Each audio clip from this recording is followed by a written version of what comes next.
अस्सलाम वालेकुम।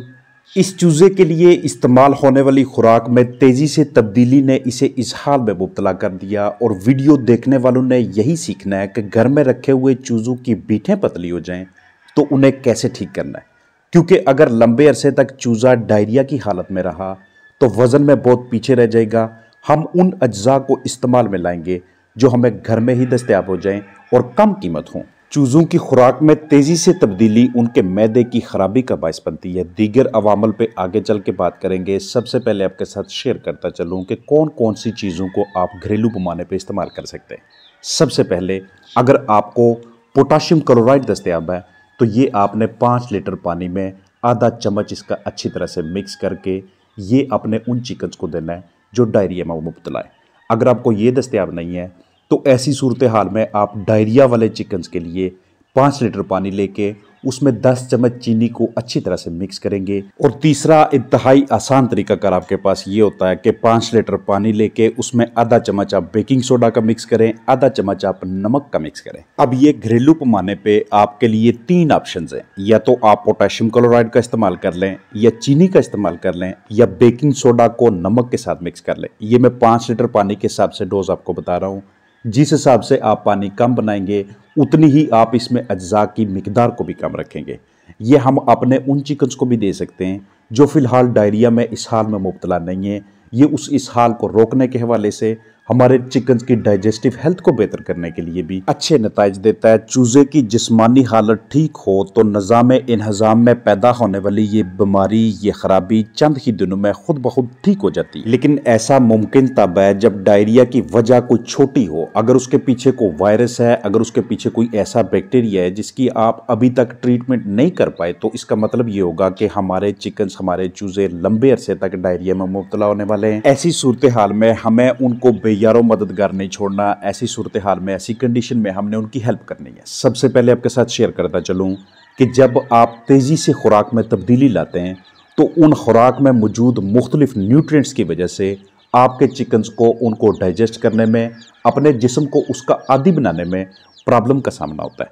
इसके लिए आप क्या करते हैं कि आप ज़्यादा से ज़्यादा पानी पिलाने की कोशिश करते हैं अपने चिक्स को। उस पानी में आप कोई भी चीज़ शामिल करें, इलेक्ट्रोलाइट शामिल कर लें, इम्यूनो बूस्टर शामिल करें, कोई भी ऐसी चीज़ हो, या फिर उनका टेस्ट बनाने के लिए उसके अंदर आपको फ्लेवर भी मिक्स कर सकते हैं, या फिर आप सिरिंज के ज़रिए अपने उन मुतासरा चिकन्स को अपने हाथों से पिलाते हैं। वाटर इनटेक जितना ज़्यादा करेंगे ऐसे चिक्स का कि जो डायरिया में मुब्तला हैं, इतना आप उन्हें डिहाइड्रेशन से बचाने में अहम किरदार अदा कर रहे होंगे। याद रखिएगा कि चूज़ों ने, बड़े चिकन्स ने हर 8 से 10 बीठों के बाद ख़ास तौर पर रात को इस तरह की ड्रॉपिंग्स करनी होती हैं, ऐसी बीट करनी होती है कि जो आपको पतली नज़र आती है, लेकिन वो सीकल ड्रॉपिंग्स होती हैं जो उनके सीका से निकली होती हैं। कुछ ऐसा टॉक्सिन, ऐसा मटीरियल जो नॉर्मल बीठों के साथ बाहर ना निकले, उन्हें चूज़े, मुर्गियाँ अपने सीका में इकट्ठी करती रहती हैं और एक ही मरतबा 24 घंटों में, और कुछ मुर्गियां बाज़ का 2 मरतबा उसे जिस्म से बाहर निकालती हैं। ऐसी एक आधी बीठ आपको नज़र आती है।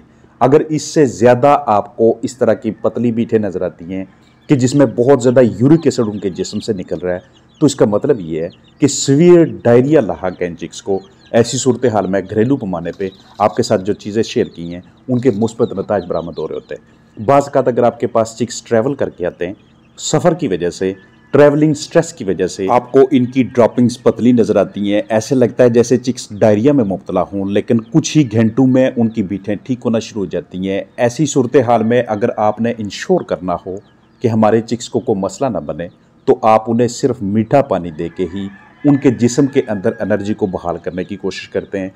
साफ़ सुथरा आपके पास एक वाटर बाउल होना चाहिए, या एक छोटा सा आपके पास वाटर हो, उसके अंदर आप पानी को मिक्स करते हैं उतनी मिकदार में जितनी आपको रिक्वायर्ड है। अगर आपके पास पैमाइश के लिए कोई आला नहीं है तो 5 लीटर पानी ही बना के उसमें चीनी डाल के, जितनी आपके साथ शेयर की है, वो आप अपने चिक्स को लगातार 5 घंटों के लिए उनके सामने रखें, उन्हें पीने दें। बाकी जो भी बच जाता है उसे डिस्कार्ड कर दें, उसे आप ज़ाया कर दें। इस पानी के पीने से आपके चिकन्स में उस सफ़र की वजह से हल्का फुल्का जो तनाव होता है, हल्की फुल्की जो उनकी ड्रॉपिंग्स लूज़ हो रही होती हैं, वो ठीक होना शुरू हो जाती हैं। जो चूज़ा बीच में आपको इस तरह का नज़र आता है कि जो इस वक्त इस हाल में मुब्तला है, उसे आपने सबसे अलग करके ऐसी जगह पे रखना है कि जिस जगह पे रोशनी कम दस्तयाब हो सके। क्योंकि ऐसी सूरत हाल में अगर उन्हें रोशनी की शिद्दत भी ज़्यादा मिले ज़्यादा लक्स दस्तयाब हों तो उन्हें भी रिकवर करना काफ़ी मुश्किल हो जाता है। और जितना ज़्यादा देर आपके ये चूज़े, आपके ये चिक्स, चाहे फूड पॉइजनिंग की वजह से, चाहे ट्रैवलिंग स्ट्रेस की वजह से, या फिर कम जगह की वजह से, या इसके पीछे रीज़न कोई भी हो, इस हाल में मुब्तला होते जाएंगे, उतना उनकी इम्यूनिटी नीचे आती जाएगी। लिहाजा आप जिस भी खुराक को उनके लिए सिलेक्ट करें, कम अज़ कम एक महसूस दुरानिया तक वो उन्हें लाजमी तौर पे देते रहें। और अगर आपने खुराक अब तब्दील करनी है तो खुराक की तब्दीली का तरीकाकार ये होता है कि मिसाल है, पहले आप ये वाला अमेज़ा दे रहे थे या सिर्फ उनको मकई दे रहे हैं, अब आपने उनको बाजरा पे या फिर उसके साथ चावलों पे लेके आना है। चावल उबाल के अपने चिक्स को देने, या दालें उबाल के देनी है, या फिर आप उनको स्क्रैम्बल्ड एग्स यानी कि अंडे वगैरह देना चाहते हैं, तो इनमें से कुछ भी देने से पहले आपने ये चेक करना है कि पहले हम अपने चिकन्स को क्या दे रहे थे। एकदम से आप उसको तब्दील नहीं कर सकते, पहले वाली ग़िज़ा का भी कुछ हिस्सा आपको देना पड़ता है।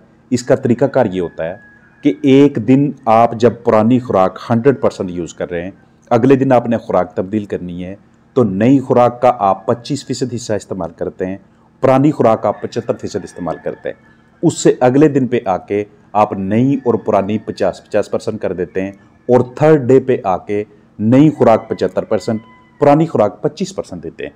चौथे दिन पे आके आप 100% इनको नई ग़िज़ा दे सकते हैं, जो भी आप इन्हें देना चाहते हैं।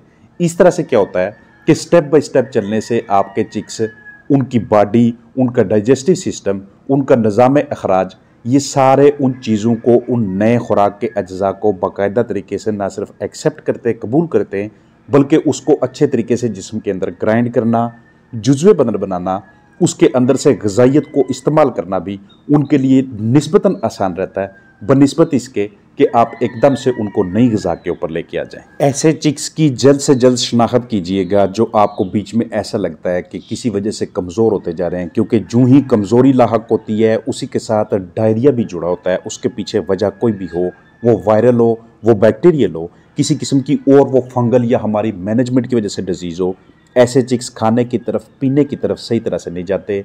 उनकी ड्रॉपिंग्स में ये बहुत ज़्यादा मिकदार में यूरिक एसिड एक्सक्रीट हो रहा है। जितनी ज़्यादा अरसे के लिए, लंबे दौरानिया के लिए उनकी पीठें लूज़ रहेंगी, उतना अपने जिस्म के अंदर से उनकी एनर्जी वेस्ट होती रहती है। और उसी एनर्जी को कवर करने के लिए साथ साथ जो भी डायरिया की वजह है, चाहे वो मैनेजमेंट है, चाहे वो स्ट्रेस है, तनाव है, कुछ भी है, उसको एलिमिनेट करना, जल्द से जल्द ख़त्म करने की कोशिश करना, इसी से हमारे चिक्स का, हमारे चिकन्स का डायरिया ठीक होने लग जाता है। इस पूरी वीडियो के अंदर मेरी जो कोशिश रही है वो ये कि फूड पॉइजनिंग की वजह से, फूड को जल्द से जल्द तब्दील करने की वजह से, और किसी ख़ास पैटर्न को फॉलो ना करने की वजह से, और उसके बाद अपने चिक्स की एनर्जी को जल्द से जल्द बहाल ना करने की वजह से बहुत ज़्यादा अमवात होती हैं। अर्ली चिक मोर्टेलिटी में डायरिया का एक बहुत बड़ा रोल होता है, उसके पीछे रीज़न कोई भी। ऐसे चिक्स को ज़्यादा से ज़्यादा पानी पिलाएं, बार बार पानी तब्दील करें, या इतना पानी भरें जो 2 से 3 घंटों के अंदर अंदर ही ख़त्म हो जाए। पुरानी खुराक नई के साथ मिक्स करके दें, उसी पैटर्न के तहत जैसा मैंने पहले आपके साथ शेयर किया। मुझे पूरी उम्मीद है कि इस वीडियो को देखने के बाद आप ना सिर्फ अपने चिक्स के लिए डायरिया को प्रिवेंट कर सकते हैं, बल्कि इस हाल में या इस तरह की कंडीशन में मुब्तला चिक्स को जल्द से जल्द उस कंडीशन से निकालने के लिए भी स्टेप्स उठा सकते हैं। अपना ख्याल रखिएगा। अस्सलाम वालेकुम वरहमतुल्लाहि वबरकातुहू।